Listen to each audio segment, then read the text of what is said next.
بسم الله الرحمن الرحيم. Ассаламу алейкум ва рахматуллахи ва баракатуху, уважаемые наши жертвователи. Сейчас мы находимся в мечети Ар-Райян, именно в Мусару Бахр-Газаль. Инша Аллаху табарака ва та'аля, сегодня, иншаллах, будет конкурс по чтению Корана. أعوذ بالله من الشيطان الرجيم. بسم الله الرحمن الرحيم. يا أيها الناس اتقوا ربكم الذي خلقكم من نفس واحدة وخلق منها زوجها. ليس عليك هداهم ولكن الله يهدي من يشاء وما تنفقوا من خير فلأنفسكم وما تنفقون إلا ابتغاء وجه الله وما تنفقوا من خير يوفى إليكم وأنتم لا تظلمون. ولا أخاف ما تشركون به إلا أن يشاء ربي شيئا وسع ربي كل شيء علما أفلا تتذكرون. من المؤمنين رجال صدقوا ما عاهدوا الله عليه فمنهم من قضى نحبه ومنهم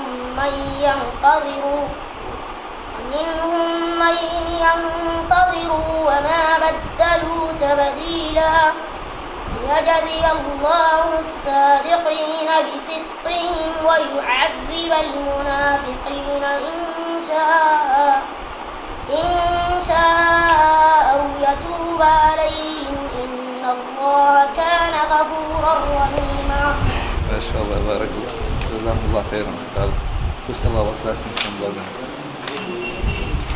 يا أيها الذين آمنوا إذا نودي للصلاة من يوم الجمعة فاسعوا إلى ذكر الله وذروا البيع ذلكم خير لكم إن كنتم تعلمون. فإذا قضيت الصلاة فانتشروا في الأرض وابتغوا من فضل الله واذكروا الله كثيرا لعلكم تفلحون.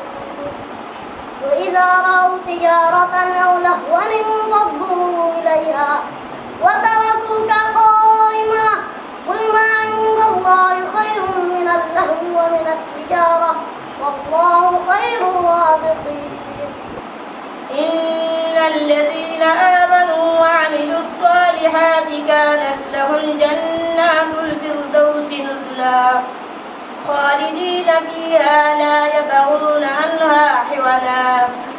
قل لو كان البحر مدادا لكلمات ربي لنفد البحر قبل أن تنفد كلمات ربي ولو جئنا بمثله مددا. يا أيها الذين آمنوا اتقوا الله وقولوا قولا سديدا يصلح لكم أعمالكم ويغفر لكم ذنوبكم ومن يطع الله ورسوله فقد فاز فوزا عظيما. إنا عرضنا الأمانة على السماوات والأرض والجبال. Сейчас после Корана будут хадисы читать, иншаллах. أين آدم أحمد؟ Они на память знают эти хадисы, сейчас будут задавать вопросы, они отвечать, цитировать хадисы пророка алейхиссалату вассалам. اقرأ حديث الثالث. أنا أبي عبد الرحمن عبد الله بن عمر بن الخطاب رضي الله عنهما قال سمعت رسول الله صلى الله عليه وسلم يقول أكمل. الحديث الثالث عن أبي عبد الرحمن عبد الله بن عمر بن الخطاب رضي الله عنهما قال سمعت رسول الله صلى الله عليه وسلم يقول بني الإسلام على 5: شهادة أن لا إله إلا الله وأن محمدا رسول الله وإقام الصلاة وإيتاء الزكاة وحج البيت وصوم رمضان. رواه البخاري ومسلم. الحديث الرابع عن أبي عبد الرحمن عبد الله بن مسعود رضي الله عنه قال حدثنا رسول الله صلى الله عليه وسلم وهو صادق المصدوق إن أحدكم يجمع خلقه في بطن أمه 40 يوما ثم يكون علقة مثل ذلك ثم يكون مضغة مثل ذلك ثم يرسل إليه الملك فينفخ فيه الروح. الحديث الأول عن أمير المؤمنين أبي حفص عمر بن الخطاب رضي الله عنه قال سمعت رسول الله صلى الله عليه وسلم يقول إنما الأعمال بالنيات وإنما لكل امرئ ما نوى فمن كانت هجرته إلى الله ورسوله فهجرته إلى الله ورسوله ومن كانت هجرته للدنيا يصيبها أو امرأة ينكحها فهجرته إلى ما هاجر إليه.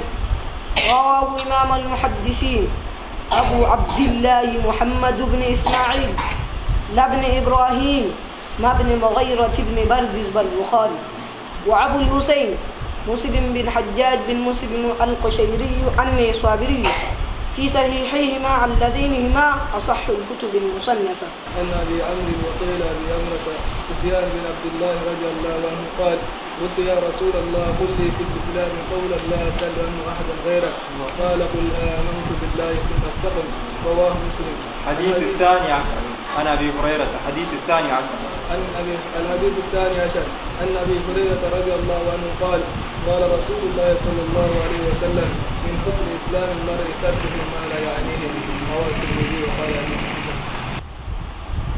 بداية اعلم أن نواقض الإسلام 10 نواقض. الأول اعلم أن من أعظم نواقض الإسلام 10 الأول الشرك في عبادة الله تعالى والدليل قوله تعالى إن الله لا يغفر أن يشرك به ويغفر ما دون ذلك لمن يشاء ومنه الذبح لغير الله كمن يذبح للجن أو للقبر.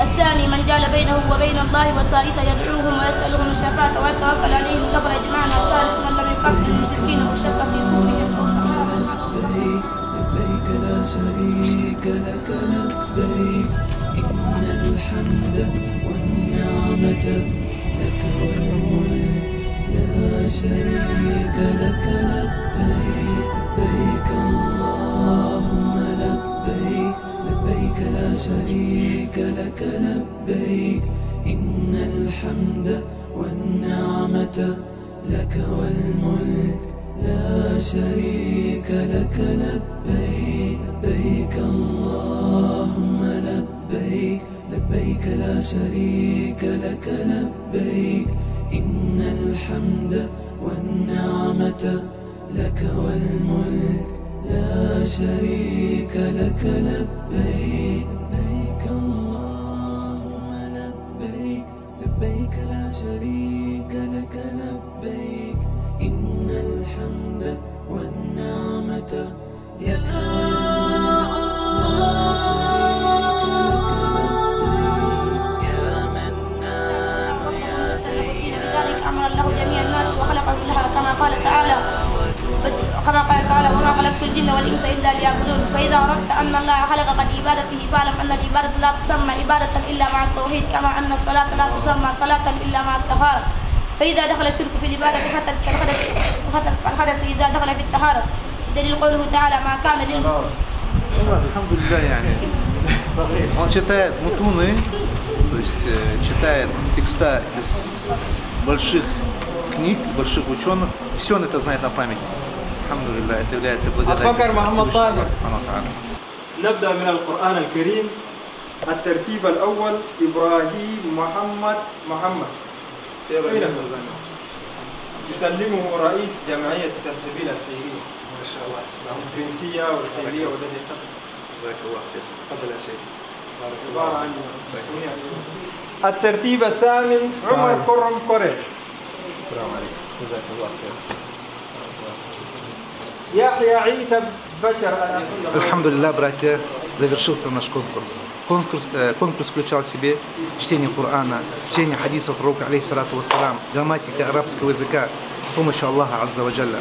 Также нами, алхамдулилля, так получилось, что в этот же день у этой же мечети мы забили жертвенный аль-акика по случаю рождения ребенка. Также, алхамдулилля, после того, как мы провели конкурс, мы выяснили для себя, что, алхамдулилля, жители Чада, особенно здесь, в Мосору, у них уровень очень высокий, и они очень способны. И мы просим Аллаха Азза ва Джалля, чтобы Аллах увеличил их знания, чтобы они несли эту религию. Нами ассоциация Сальсабиль были выделены денежные средства. Нашими жертвователями были произведены денежные переводы. За эти деньги мы закупили Кораны, и также каждому из победителей мы дали определенную сумму денег.